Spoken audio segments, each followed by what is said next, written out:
Tonight, I'm just, well, first off, hello, thanks for coming down to McCabe's, and we're glad you're here. Just to let you know briefly what's on for tonight, okay? We got 3 people going to be kicking the spoken word thing, and first up is a guy named Hubert Selby. Then second up is Exene, and then there's going to be an intermission so everyone can stretch their legs and head to the little general's room and everything like that. And then the other one comes on. And so anyway, first up is Hubert Selby, and there's probably a few people here who might not have heard of Hubert Selby. Anyway, Hubert Selby is straight out of Brooklyn. Now he lives in Los Angeles. He's the author of 4 novels and a collection of short stories. His first novel, The Last Exit to Brooklyn, was recently made into a film, which is playing all over America and Europe and Australia right now.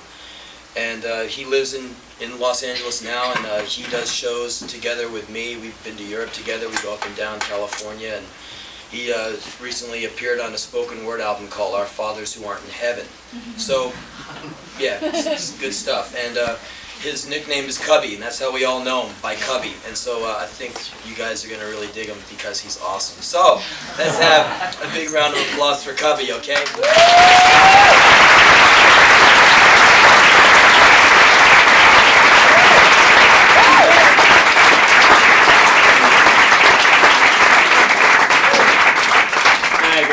Good evening, one and all. Hope everybody just kind of lays back and has fun. I'm the upper lip of the ugly mouth. Part of the funk and punk spoken word madness. We have poetry readings every Tuesday night in West Hollywood called Poetry in Motion. And each week they have a topic that's meaningless, but it's a title. And this first I'm going to read, the topic that night was Only the Lonely, and this is actually part of a book I'm working on right now. Suddenly I was a single parent on welfare. The suddenness was startling, yet time had elapsed. Endless time with disappearing weeks and interminably agonizing days. But still it was all sudden, as loneliness is always sudden, even after years. Our son Billy elected to stay with me when my wife left, and that's the only reason I wasn't consumed by grief and loneliness. He was 12 and more than capable, but I had to enroll him in school, make sure he had the needed supplies, sign all the forms. I signed one with an X, and he said they wouldn't accept that. I told him to say I was illiterate. He shook his head. So I added a junior after the X, and he said, now it's kosher. And I had to get him up in the morning, somehow take him shopping for clothes, and whatever else I did. His needs were the only motivation I had for getting out of bed, my only reason to bother living. One day I was walking up the street, and he came out of a 7-Eleven with a big gulp, a huge container of root beer. It was a hot day, and I watched him suck on the straw, a look of delight on his face. He was truly enjoying every sip, every drop. Yet when I saw him, I felt like I had been kicked in the stomach. The world pulled out from under me, and my heart ripped from my chest. I knew he must have spent his own money he must have earned in some way. I certainly had none to buy him a big gulp. And it made me so suffocatingly sad to know he had to spend his own money to buy a soda. When he saw me, he smiled and extended the container. Want a sip? I smiled and shook my head. No thanks. Then hugged him. Good? Yeah. His face was all grin and light danced in his eyes. Only $1.50. Terrific. And I hugged him again as we walked up the street, so overwhelmed with sadness I was nauseous and had trouble breathing. I didn't want him to feel suffocated, but I had to reach out and hug him a few more times or I would have started crying. We didn't have a car, so we did a lot of walking. And as we walked along the street, he would reach over and hold my hand, and I would melt into his hand and the loving heart behind it. filled with gratitude for being able to be a part of such a wonderful human being. And then, from time to time, he would look over at me and say, "I really love you, Dad." And all the pain would disappear, and I would be completely absorbed by the love and joy of the moment. When we got our food stamps, we'd go to the supermarket and have a great time just going up and down the aisles, tossing food into the basket. It was remarkable what his presence did for me. It made shopping a celebration of love and joy. One day we made a pot of beans. We soaked them overnight and started cooking early in the morning. We threw in some of this and some of that, garlic, chili powder, onions, peppers, and whatever else struck our fancy. And from time to time we would taste them and and lick our lips and ooh and ah, and jump around and laugh, and you'd think it was Christmas, New Year's, Thanksgiving, and every holiday in the world all thrown in together. It was one of the greatest days of my life. That Christmas we went down to the Salvation Army on Skid Row and spent the afternoon serving food. Another remarkable day with Billy. He was so happy serving those people, making sure the kids got all the milk they wanted. His smile lighted up the entire building. We borrowed a car one day and went to Descanso Gardens, a place we used to go to a couple of times a month as a family. We climbed the nature trail and looked down on the gardens, and Billy laughed out loud as he remembered the time he, his sister, and I were here, and he insisted on leaving the trail, and I ended up slipping and sliding down the hill into a clump of poison oak. This day we stood holding hands, looking down on the gardens, remembering, laughing, and once again I was overwhelmed by his love and the beauty of our world. Jesus Christ. I have all these wondrous and happy memories, yet I feel like I'm drowning in tears because he spent $1.50 on a big coat. What in the hell am I really grieving? Am I grieving over a lost childhood, the one I feel I never had? The years I feel were ripped away from me? Would I still feel so overwhelmed with sadness if I hadn't been taken off a ship in Germany at the age of 18 and spent 4 years in bed and had half my body chopped away? Is it simply self-pity tearing my heart in shreds over an ice cream cone I didn't get when I was a kid? Is it the agony of my wife leaving me that makes it so easy for me to forget the joy of walking down the street hand in hand with Billy? Can I so easily forget the laughter in his eyes and the love in his heart? Oh, dear God, dear, sweet God, please don't let me shroud my son's future with the loneliness of my past.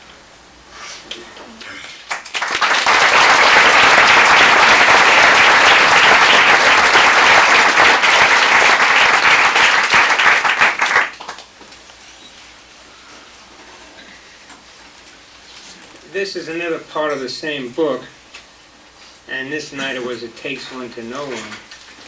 And this, as you will hear, is in balance with the thing I just read. 3 years in bed, 4 operations in 1 year, half my chest ending up in a Dempsey dumpster, an incinerator, or on a garbage dump. Food for seagulls and rats.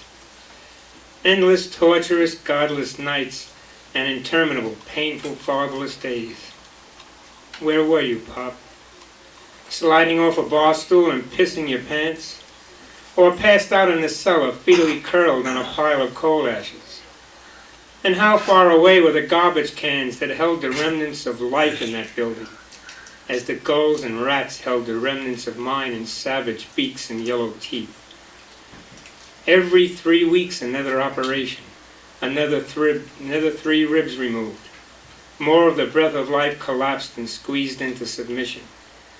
Every 3 fucking weeks, another trip on that gurney, lying in bed in the morning, listening to it come down the hall, out of sight but recognized by the flapping wheel. Every 3 weeks, I'd climb on that fucking thing, and then hours later, be carefully lifted off and placed on a bed and hooked up to pumps, hoses, and tubes. Every 3 fucking weeks. Afraid of the sudden darkness as I'm fitted for a mask, counting back from 99 as pentothal is slowly injected. A frightened 18-year-old kid, more afraid of admitting and showing his fear than he was of that darkness.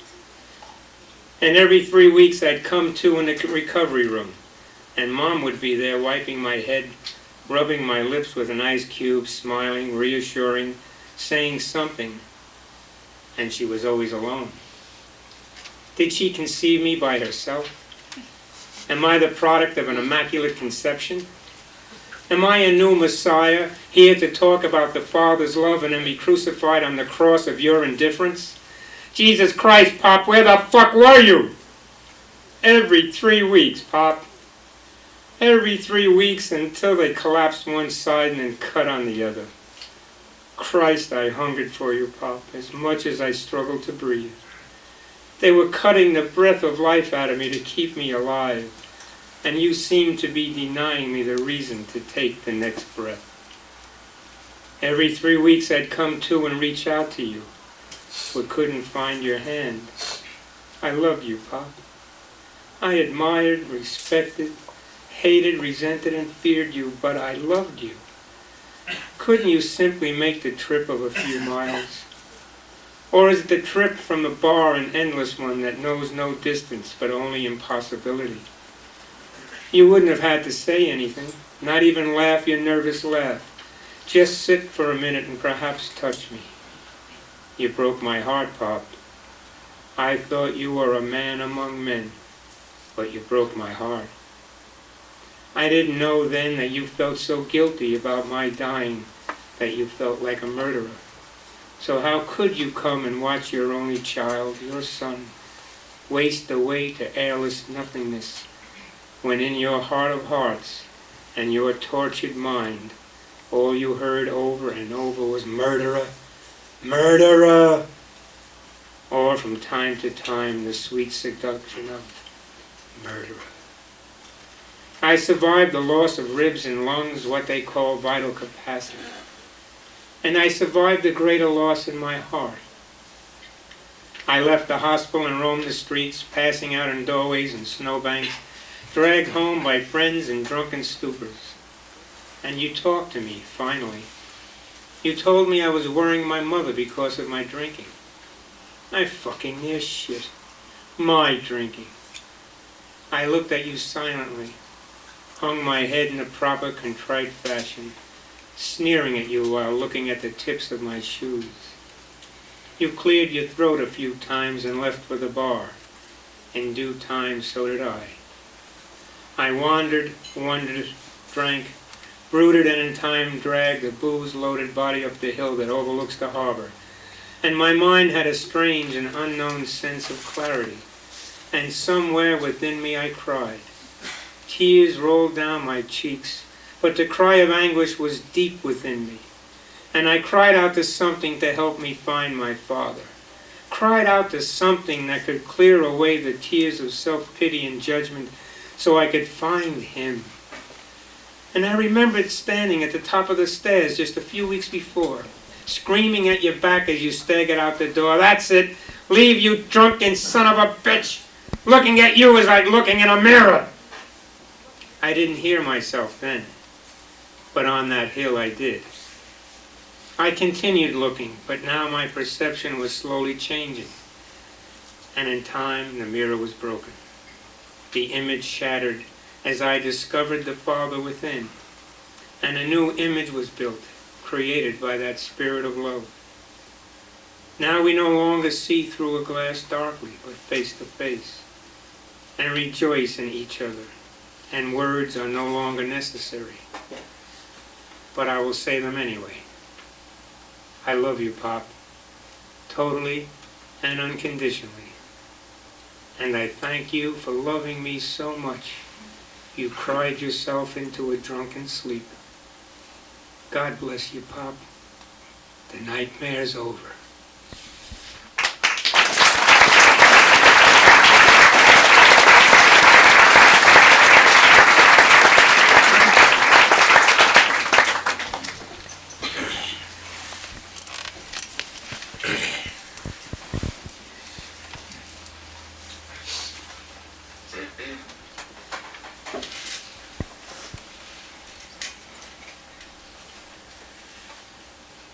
Really happy-go-lucky night so far.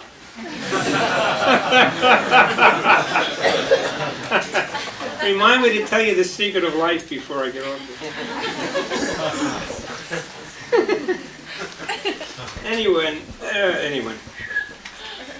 Anyway, this is not from the book. And this, I don't know what the hell the subject was. Anyway, this is called Dream Song for Suzanne. The burden of heat, crushing, oppressive. Birds dead of thirst and falling from trees. Lie on sidewalks, beaks cracked. Hot winds blowing madness. Too hot for a walk, one of her lifelong joys. Just sit hearing trees groan and grass wilt. At least their sound only depresses without infuriating. No concern with, "Hey baby, you looking good." You might too if you took your head out of your ass. Assholes. Fucking assholes. God, I know they're your kids, but they're fucking assholes. I want to go for a walk, not run a gauntlet. At least at night they shoot each other and there's one or two less. Jesus, they all have mothers. No wonder we get blamed for everything. God, how infuriating. Oh shit, they all have mothers and they'll all have children. Oh God, what a horrible thought. Can't go for a walk if you don't drive a few miles to someplace safe. Where? Every asshole male thinks he has to come on to you. "Hey bitch, come suck my dick." No, they couldn't have mothers.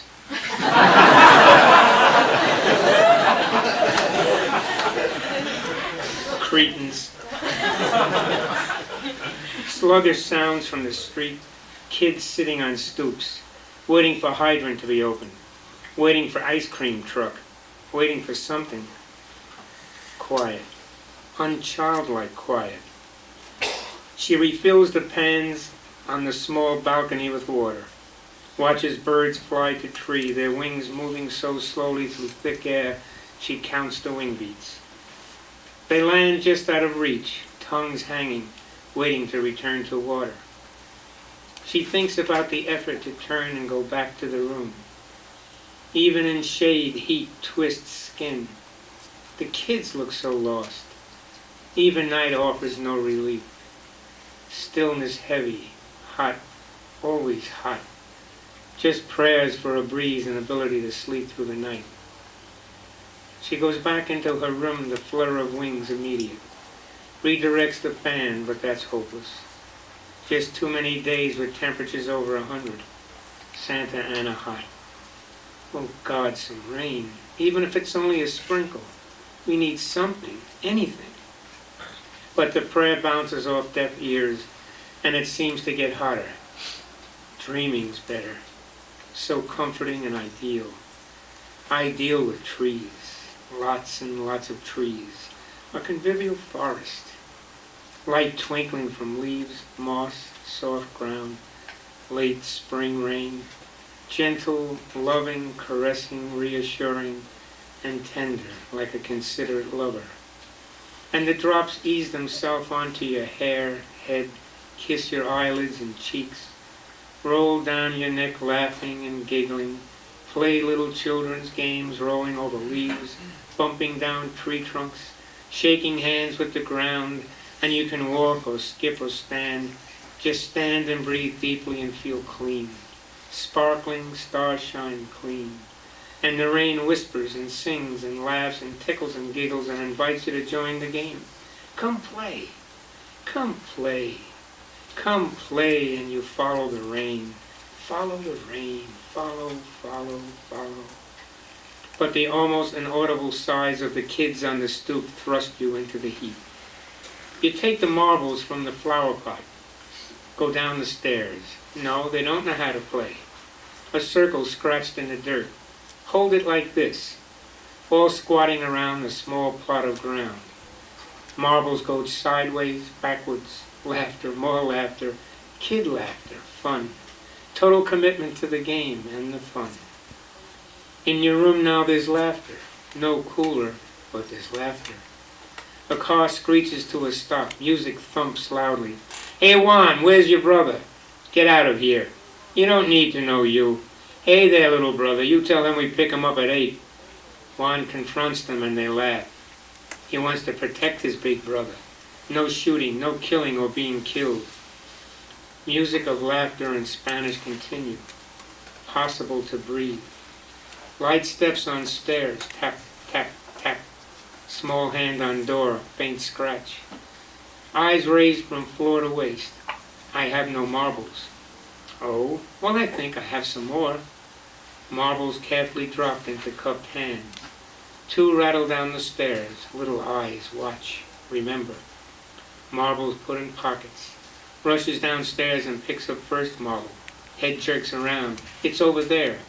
Looks at pointing finger and finds marble. Carefully added to others. Looks almost to the top of the stairs. Gracias. Then eases out the door. Have to remember the rain. And keep the pot filled with marbles. Listen to Juan tell other kids. He's so bright, sharp. His brother still rides with the gang. Juan argues and fights. Don't go. Ricky laughs and pats his head. Remember the rain. Live the dream. Survive the heat. Days, days, days, and nights. Survive the heat. Dream. Every day more steps on the stairs to see the marble lady. The 5-quart pot by the door. Most look up at her and smile. A few say nothing, just stand. Bowls of water on the porch. Dry, crusty air. The game on the little plot of dirt goes on. Always aware of Juan. Someday he'll leave. Maybe he won't be a statistic. A predictable victim. A knock. Unafraid knock. Juan stands still, but mouth smiles, eyes twinkle. My brother says you don't worry. You're always safe around here. Nobody ever bother you on the street. He says thanks. You need more marbles? Juan shakes his head and smiles. I'm winning. Air seems cooler as he goes downstairs. Door closes. New game started. Kids laugh. Yeah, he's winning. God, he's winning. He has to win. Please. He can't be like his brother in a couple of years. Another gang statistic. Oh, God, don't let it happen. It's not true that I know it will. It just can't be true, please. The fan is so useless. The heat worse, so endless. Relentless. Relentless. Just follow the rain. Hear it. Feel it. Invent it. Close your eyes and follow the rain. Let it soothe you to sleep. Sleep. To sleep perchance to dream. Ah, there's the rub.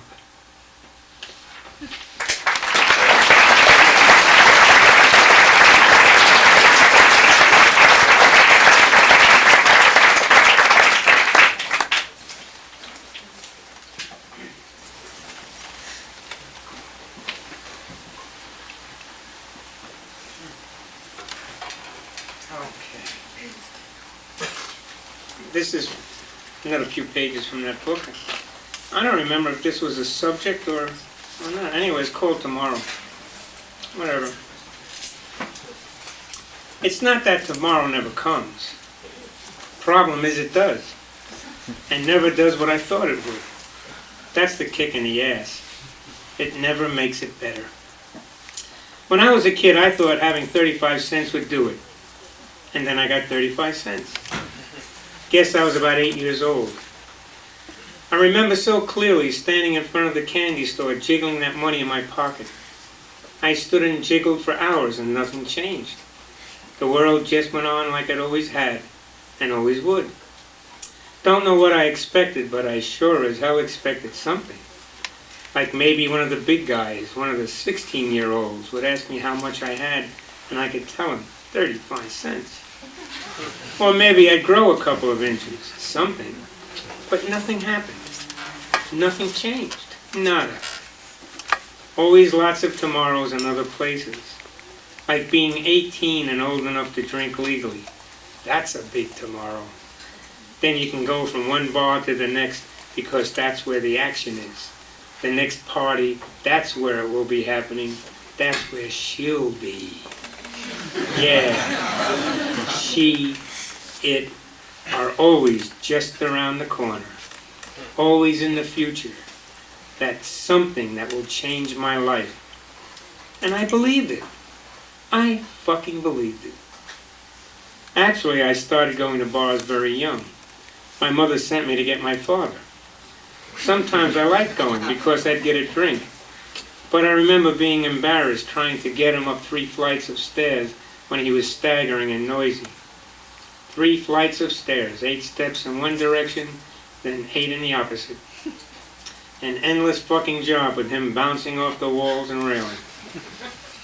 When I was in my early 20s, we were supers in a 22-unit building, and I was in the basement with him one day. He just finished wheeling a supply of coal to the boiler room. He was stoned. Could barely stand, and he put an arm around my shoulder and waved his other in a big arc. Everything I have is yours. Jesus, thanks loads. What a fucking legacy. Schlepping tons of coal from one end of the cellar to the other, then tossing it in the goddamn furnace. You're all fucking hard, Pop. Not until much later, just before his death, did he ever tell me he loved me. I guess that day in the basement was the closest he came to it until then. I remember the darkness and the smell of the basement that day, and the smell of booze on his breath and seeping through his pores. I smiled and said, I know. I guess I was acknowledging the words that could not come. I remember his hand on my shoulder, his arm around my neck. I've told that anecdote many times, and always with a chuckle, never with the simple acknowledgement that it meant so much to me, that I wanted him to keep his arm and hand there forever. I could never acknowledge to him or anyone else how much that moment meant to me. A huge, dimly lit, gray basement, cool cement, a hot furnace, and a stumbling attempt at communication. He could not say what was in his heart, nor did I.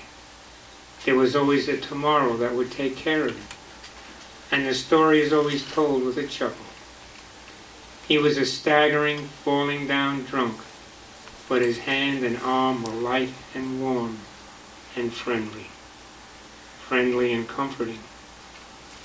When I was 13, I had appendicitis, and my father carried me down those 3 flights of stairs to the cab that took us to the hospital. And I remember how I was suddenly overwhelmed with the fact that he loved me.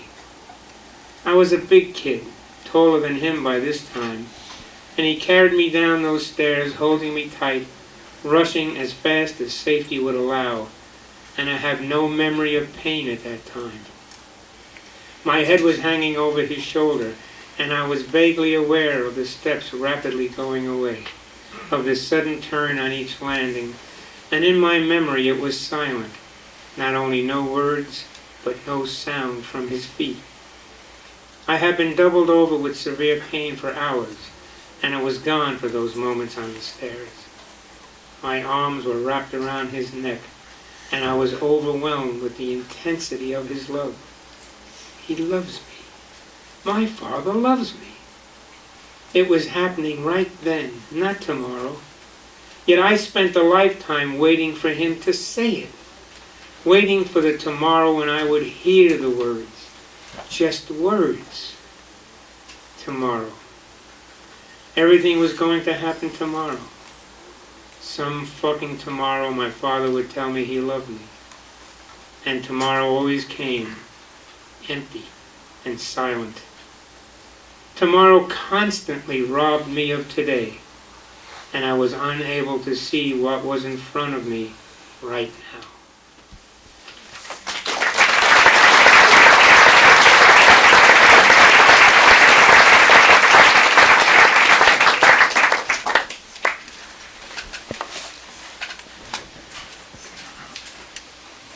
Okay, I think I'll end with this one. We wrote last week. It was fashion, passion, and terminal cool. This tends to get a little heavy and philosophical, so bear with me. I used to be cool. I mean, I was so cool I didn't get hepatitis. I got hepatitis. And I was one sharp dude, man. I mean, I had a pair of blue pegs, but not like the baggy rags they're wearing now. Dig it. 26-inch knee, 16-inch cuff, with welt seams and pistol pockets, and a crease would cut your finger. And I had this beautiful white sports jacket with padded shoulders. Man, it looked like Magic Johnson's top coat. But I was cool, baby. We all were. We were also broke. So we went shopping at 2 o'clock in the morning. A shoe store on 5th Avenue had a display with silver dollars welded to a sign. Big mistake. It was snowing, but no wind and very quiet. Only the bar across the street was open. Freddie's car was low on gas, so we stole one with a full tank. We park in front of the store, and before we can get out the tools, No Legs is running across the street and crashes into the plate glass window. Ka-chow! And glass is flying all over No Legs, and we're frozen, man. I mean like statues, expecting to see his head get chopped off, and he just stands there yelling, "Yeah, man, yeah, yeah!" And all of a sudden it's quiet. I mean quiet, like when your heart stops beating. And the snow keeps drifting down slowly, playing games with the lights and sort of brushing against my cheeks and eyelids. I mean, I was really digging it. I was into it, man. Then No Leg starts tossing shoes around in the window looking for a pair of dime soles. Okay, you need dime soles to be cool. But this fucking maniac is sitting in the window with all this broken glass trying on shoes. So I climb in with the hammers and chisels and start whacking away at the silver dollars. Naturally, Freddie stays in the car. He's always the driver. But he's cool. If there was heat, he'd never split. So I'm banging away at these things and working up a sweat. I mean, they're really fucking welded to the sign. And No Legs is going fucking apeshit trying on shoes. I mean, I can't believe this dude. Covered with glass and walking around the window. Hey, what do you think, eh? Look sharp? I think you're a fucking asshole. I'm fucking busy, huh? Oh shit, ain't no mirror to see. Why don't you grab a hammer and chisel and give me a hand? But he keeps asking how each pair looks and which looks better. And I'm sweating my balls off trying to get these fuckers loose. And he won't let up. And now he wants to know if he should get a brown pair too. I mean, I can't believe this nut. And then Freddie starts yelling from the car and I freeze thinking it's the cops. But he's yelling to No Legs to get him a pair of 8C Cordovan. Can you fucking believe these guys? I'm standing in a window, banging silver dollars off a display. I mean, this is definitely not what you call window shopping. And this one nut is going apeshit for shoes, and this other asshole is yelling for a pair of 8Cs. And then all of a sudden, there's this other crash, and fucking No Legs is in the store, walking back and forth in front of a mirror, still yelling, "What do you think, man? Cool, huh?" I mean, here I am, breaking my hump, trying to get some money to go Christmas shopping, and No Legs is yanking boxes off the shelves and yelling to Freddie, "They ain't got no 8Cs." "What do you mean they ain't got no 8Cs, you fucking asshole? Look." "I am, Freddie, but I can't find them." And it's getting noisy as a motherfucker. And I'm feeling really conspicuous standing in this window. Chiseling silver dollars. And these two fucking maniacs yelling back and forth like we've been invited by the fucking owner to be here. And finally I hear Freddie yell, "You better get me a pair or I'll break your fucking legs." And No Legs keeps weeping about fucking 8Cs, and all of a sudden all the lights are on. The crazy son of a bitch is really looking for those fucking 8Cs. And I feel like I'm on stage. And I don't know whether to shit or go blind. And then the door of the bar across the street opens. and a couple of guys are watching our action and digging it, and pretty soon the whole fucking bar is away. And that fucking No Legs is still hunting for the 8 C's for Freddie, who is still yelling his ass off, and I pick up the bag of silver dollars and head back to the car. Fuck it. And I yell to No Legs that we're splitting. The crazy fuck's still in the store, and it's still all lit up. And I'm in the car and tell him to get his ass out here or we'll split. And he runs out carrying a shitload of boxes. I think I got some 8 C's. And Freddie screeches and skids the car down the street. The guys in the bar cheering. And he starts looking at the shoe sizes, and every time he finds the wrong one, he hits No Legs over the head with the box. I mean, the snow's coming down so heavy you can't see shit. And Freddie's going 60 fucking miles an hour and hunting through shoe boxes while the car is skidding and sliding all over the street. For Christ's sake, Freddie, grab the fucking car, huh? And he's getting more and more pissed off. Fuck you, No Legs. Hey, what's with you, man? I can't help it if they don't got your size. Fuck you, asshole. So anyway, we ditched the car and split the bread. But I only give No Legs $5 and he bitches and moans. But I tell him he got all those fucking shoes. I mean, he's got dime soles up the fucking kazoo. And anyway, I had to do all the work. But all that shit's in the past. I mean, I cut it loose a long time ago. But not No Legs. He never could let go his passion for crashing windows. I mean, he fucking loved that shit.